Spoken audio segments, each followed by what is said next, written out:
కథని పూర్తిగా అర్థం చేసుకోవాలంటే ముందుగా పార్ట్ 1 చూడండి. ప్రేమ, చదువు, కుటుంబ విలువలు. ఈ ప్రయాణం మొదలైంది పార్ట్ 1లో. ఇంకా చూడకపోతే ముందు పార్ట్ 1 చూడండి. Love story part 2. మరుసటి రోజు కాలేజీకి వచ్చిన అబ్బాయి అమ్మాయితో మాట్లాడాడు. అబ్బాయి, నువ్వు నన్ను ప్రేమిస్తున్నావా లేదా?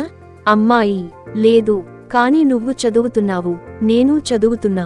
మొదట మన చదువు పూర్తయ్యేలా చూసుకుందాం. అబ్బాయి, ఇంకా ఎంత టైం ఉంది మనకి?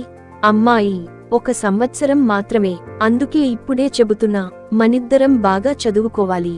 మంచి జాబ్ తీసుకుని లైఫ్లో సెటిల్ అయ్యాక మా నాన్నగారిని ఒప్పించి పెళ్లి చేసుకుందాం. అబ్బాయి, అయితే నువ్వు నన్ను ప్రేమిస్తున్నావా లేదా? ఒక్కసారి చెప్పు. అమ్మాయి నవ్వుతూ, పరుగు. పోరా. ఆ రాత్రి కుటుంబం అంతా కలిసి భోజనం చేస్తున్నప్పుడు నాన్న చిన్న అమ్మాయిని నవ్వుతూ అడిగాడు. ఏంటి మేడం, చాలా ఆలోచిస్తున్నట్టున్నావే, అన్నం కూడా తినట్లేదు? చిన్న అమ్మాయి, ఎగ్జామ్స్ దగ్గర పడుతున్నాయి నాన్న, బాగా చదవాలని ఆలోచిస్తున్నా. నాన్న, అబ్బో, సరే అమ్మా, మొదట అన్నం తిను, తర్వాత ఎన్ని ఆలోచించాలో అప్పుడే చేసుకో. చిన్న అమ్మాయి, ఎగ్జామ్స్ బాగా రాయకపోతే మీరు తిడతారు కదా నాన్న.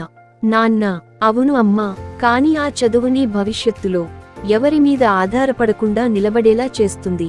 అందుకే చదువు తప్పకుండా అవసరం, కానీ అన్నం తినకుండా ఉండకూడదు. నీకు చదువు ఎంత ముఖ్యమో నీ ఆరోగ్యం అంతకంటే ముఖ్యము. ఆమె అక్కను చూసి, అక్క, ఎగ్జామ్స్ కోసం నా కొంచెం సహాయం చేయవా? పెద్దమ్మాయి, సరే చెల్లి, సహాయం చేస్తా. అమ్మా, పెద్ద అమ్మాయిని చూసి, నీ టెక్కి ఇంకో 7 మిగిలింది కదా, తర్వాత ఏం చేస్తావమ్మా? పెద్ద అమ్మాయి, అమ్మా, నాన్న, మీరు ఏమన్నా చెప్పినా ఆ విషయాన్ని నేను నిశ్చయంగా చేస్తాను.